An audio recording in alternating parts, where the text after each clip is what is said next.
Gen Z women have collectively decided that having a boyfriend in 2025 is cringe and embarrassing. At least according to this op-ed in British Vogue titled, "Is having a boyfriend embarrassing now?" There are multiple layers to this. I think that people are more fatigued with couples content on social media than they are fatigued with the idea of people being in relationships in general, because we've been inundated with like couples channels and couple vlogs. And is continuing the human race gay? Like, I think people are annoyed by someone making their entire social media presence about their relationship and relationship content than they are annoyed with people being in relationships. That's my charitable take. Yeah, because it's like you're taking something that's very human and turning it into some type of dog and pony show. There is also an aspect of this credited to heterofatalism. So here's the beginning of this article. If someone so much as says "my boyfriend" on social media, they're muted. There's nothing I hate more than following someone for fun, only for their content to become "my boyfriend-ified" suddenly. This is probably because for so long it felt like we were living in boyfriend land, a world where women's online identities centered around the lives of their partners, a situation rarely seen reversed. No way, man. I'm the wife guy here. Are you kidding me? That's BS. I mean, I can't even think of an example where that's happened with a female influencer. It's usually just you're introduced to influencers whose brands are intertwined because they're in a relationship. I mean, this is this like Lana Del Rey?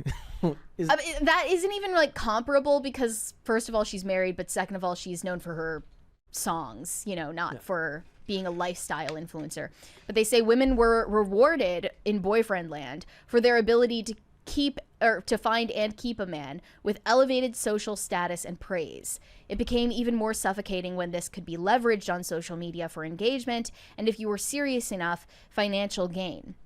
More recently, there has been a pronounced shift in the way people showcase their relationships online. So they're talking about the move from a hard launch to a soft launch. Yeah. Where, you know, you post a picture of like your boyfriend's hand. You don't tag him in photos. It's them like running and all you is the boyfriend taking the picture of his own hand being held. Right. Yeah, bro. On the more confusing end, she's embarrassed, man. Faces blurred out of wedding pictures. That's crazy. Or entirely professionally edited videos with a fiance conveniently cropped out of all the shots. Women are obscuring their partner's face when they post, as if they want to erase the fact that they exist without actually not posting. It's not that it's embarrassing. It's that these women make their money monetarily by being in social media platforms that benefit from her appearing to be single. Right? That goes for many of them, especially the Twitch streamers who have openly been hiding the fact that they're in relationships because their audiences have a parasocial connection to them. But for a lot of the women who make lifestyle content with a female audience, I think they're downplaying the fact that they have a boyfriend or a fiance or even a husband because it's not relatable to a lot of their single female followers. Yeah. So it's bad for their brand. And so she says, what gives? Are people embarrassed by their boyfriends now, or is something more complicated going on? It feels like the result of women wanting to straddle two worlds, one where they can receive the social benefits of having a partner, but also not appear so boyfriend obsessed that they come across as culturally loserish. They want the prize and celebration of partnership, but understand the norminess of it. In other words, in an era of widespread heterofatalism, women don't want to be seen as being all about their man, but they also want the clout that comes with being partnered. Before we move on, you're going to have to redefine for people what heterofatalism is. Yes, so heterofatalism, as I understand it from a disgusting confessional essay in the New York Times, is an overall attitude of pessimism toward being heterosexual, which often lends one heterosexual person to jokingly refer to themselves as gay. So like when women are fed up with men, they've gone on a series of bad dates and they're like on their couch with a box of Ferrero Rocher and they say, "Ugh, I just wish sometimes that I could be a lesbian." That's kind of it's been going on for decades in Hollywood. Yeah, with, you know, anytime it just didn't have an academic term. I mean, that's really the crux of the issue in the world now is that everything has to have an academic term. Mm-hmm. That really is the problem. Or a TikTok phrase. Or a TikTok phrase. But they say it's not all about image. When I did a call out on Instagram, plenty of women told me that they were in fact superstitious and some feared the evil eye. So I understand this. Some people, I actually just saw a tweet that was like, why don't people share when they're in happy relationships? They only share the bad stuff. And most of the replies from people who are in happy relationships just said, this is not the place to share something that actually matters to me because this place is evil. Yeah, no, you do not want to. I understand that completely, and that's why I don't share relationship content, personally speaking.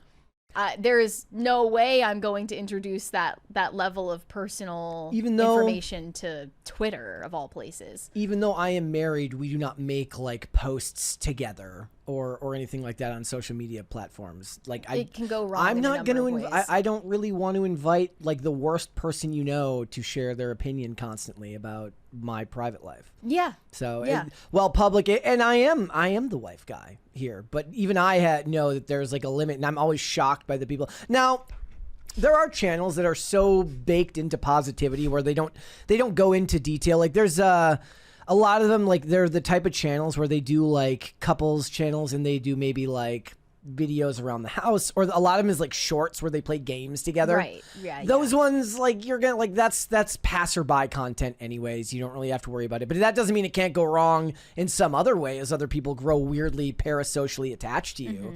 Like, no, thank you. Yeah, and for a professional influencer, there is an added layer of risk. If your relationship ends and then you have to erase all the evidence of this person off of your page and people are going to be asking you questions about it, it's just like maybe best to wait at least until you're getting married. But they say there is an overwhelming sense from single and partnered women alike that regardless of the relationship, being with a man was an almost guilty thing to do. So I want to show this clip from the Delusional Diaries podcast and hear from them why they think having a boyfriend is low-key lame now. All 3 minutes? Just the beginning is relevant. A female made a joke with... This is not what I mean. The Instagram clip. This one. This one, yeah. Mm-hmm. Girl make a video and she was like, isn't it kind of funny? Like, I feel like having a boyfriend now is like lame and like shameful. And she was like, I feel like it used to be really cool, but now it's like you meet a girl and you're like, oh, you'd be cooler if you like didn't have a boyfriend. Yeah. And I was like, I really do feel that way. Like when I meet a girl and she doesn't have a boyfriend, I am like, oh, like, yeah, that's cunt. Like, you're cool. Like, I like that. You know what I'm saying?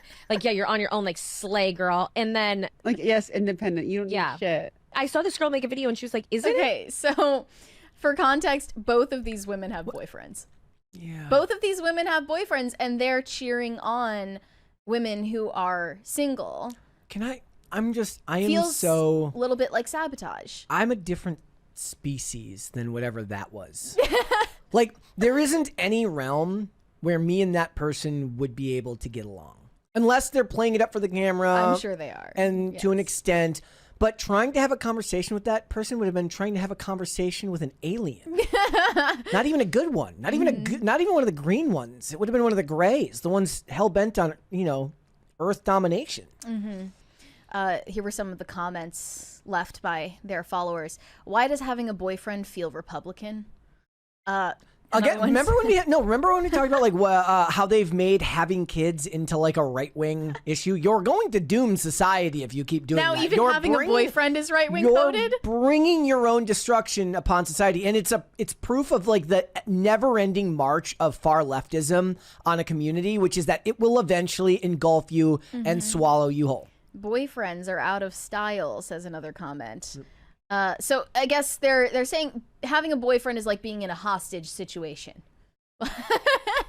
And it confers this level of uncoolness onto you to be in a relationship. She said takes a hit to your aura. She said something in here about like slay, you're independent. It's like you can still be like your own person when you're in a relationship. In fact, I would argue that most relationships do better when both people have a strong sense of self, and that the other person, who also has a strong sense of who they are, learns that you as a human being are somebody that they want to cohabitate with. making the entirety of your identity about that person ends up harming both of you long term. And it's why it ends up being worse when you get out of the relationship, because you've become defined by your relationship rather than who you are as a person being what makes you somebody else would want to date. I would venture to guess that they've drawn a lot of these conclusions because the definition of a boyfriend was lost on them. How so? I mean, you're right. When you're in a relationship, when you're dating somebody, you are still, at least in my point of view as a Catholic, you are still a single person because you're not married. And when people started conflating all relationships with the level of commitment that you'd only expect from marriage historically, of course, then it would seem like it's something that handicaps you or maybe melds your identity into another person. Is that kind of come into the discussion we had about like you should like you can be approached as long as it's before your wedding? We had like a discussion. That's a hot take of mine that a lot of people don't like. I remember that. I mean, I think that my take, to clarify if you haven't heard it before, is just that unless someone is married and you're in a situation where you think they're not with the right person, like you have free reign to like shoot your shot. Okay, so it might not pay off, or it might pay off. So do you think of that as like an old school belief? Yes. Okay, that's interesting because that is something that movies used to do all the time. They would never paint the person, now not even in situations necessarily where the guy she's going to marry is necessarily a bad guy, but this guy just thinks that he's liked her his whole life, or he's longed to be with her. And whenever I would watch those movies, I would be like, bro, she's in a relationship. Like, you're kind of a piece of shit. But you're saying that like that's not necessarily true because the level of commitment for marriage should be seen as different than that of somebody who's just okay. Yeah. That's I think interesting. If people that might be one of Hollywood's oldest school ideas, but I don't think they think of it that way. I think they just don't care about boundaries. Right, and that's a whole separate conversation. I think that a lot of people say this about the Titanic movie. Like, that was exactly what was going through my head. Movies have really conditioned women to think that immature or emotionally unavailable or sort of incompetent men are desirable because it adds more excitement. That's a separate can of worms there. But for the aspect of boyfriend content, though, I totally understand that. Like being fatigued with seeing too much content from an influencer about their relationship.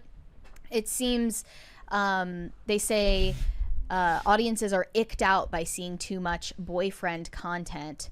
One contributor at Vogue hard launched her boyfriend on social media and says she lost hundreds of followers. Absolutely. Even if we were still together, I wouldn't post them here. There's something cringy and embarrassing about constantly posting your partner these days. There's a part of me that would also feel guilty for sharing my partner constantly, especially when we know the dating landscape is really bad at the moment. I wouldn't want to be boastful. So there's also like a self-effacing aspect of it where it's like you're lording over your happiness on all of the sad single people.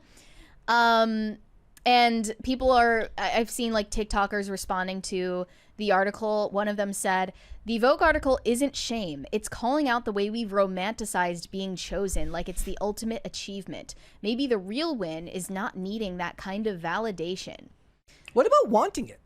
Yeah, I think that there's a happy medium. You don't have to live for validation or live for the purpose of someone wanting to date you. It's more of an accomplishment. It's fine to admit that you want that. It's more of an accomplishment for men anyways. A woman could drag her ass out of bed, put on a freaking pillowcase and find a boyfriend. Guys, it's more work. But I would be remiss not to mention, of course, like one of the obvious motivations for the women in relationships saying that it's uncool to have a boyfriend is sabotaging other women. Yes. And I want to mention this because I recently saw a disturbing video about a married woman who played a prank about wanting to divorce her husband, which resulted in their divorce.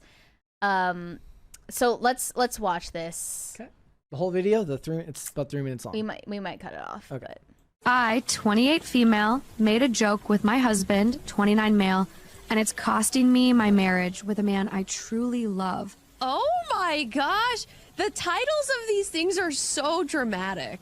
They're intense. Wow. It goes on to say, I need help fixing it. Okay.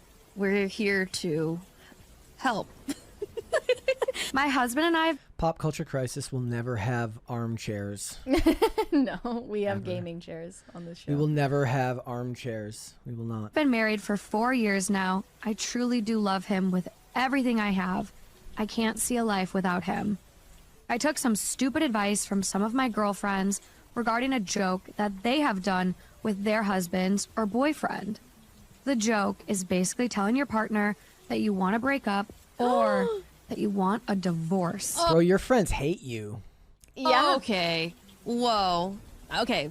First of all, these friends are terrible. Well, I never wanted to do it and thought it was cruel to do, especially to someone you love. But I was convinced after they kept pestering me about it, as I was the only one that hasn't done it yet out of the 5 of us. They further convinced me about it when they told me the reactions their partner had afterwards. Stupidly, I did it last week, and my husband's reaction wasn't what I thought it would be. I honestly thought... I'll explain the rest. She was just in the house on a random night with her husband and said to him, like, I'm not happy anymore. I want a divorce. And she says he didn't respond. He got up, packed up a bag, left, and cut off contact with her completely. I mean, let's face it. There's every possibility, depending on how seriously she delivered the line, that he's never going to believe that it was supposed to be a joke. That she just regretted it as soon as she said it and tried to walk it back. It's either that or... This lady's friends hate her. Or he might have been looking for an out to begin with, and he gave it to her. Or So maybe she gave it to him. Maybe it's actually a happy story for the guy. Maybe that's what he was hoping "Oh." for anyway. And then he just got the excuse to say, well, you were the one who Wow. initiated it. But she's saying, I was convinced by my friends. But they pestered her. They didn't just do it one time. Yeah. And she's gone to her friends about it, saying, like, this is what happened. I don't know what to do. And they're like, oh, just wait it out. He'll come back around eventually. They don't care about you. They're not real friends. And there are a lot of toxic female friend groups that operate this way, where they sabotage each other. And I saw a response to this from a mutual of mine named Mackenzie. She said that she had a friend for many years who was politically on the opposite side of the aisle from her, but she never thought it needed to get in the way of their friendship.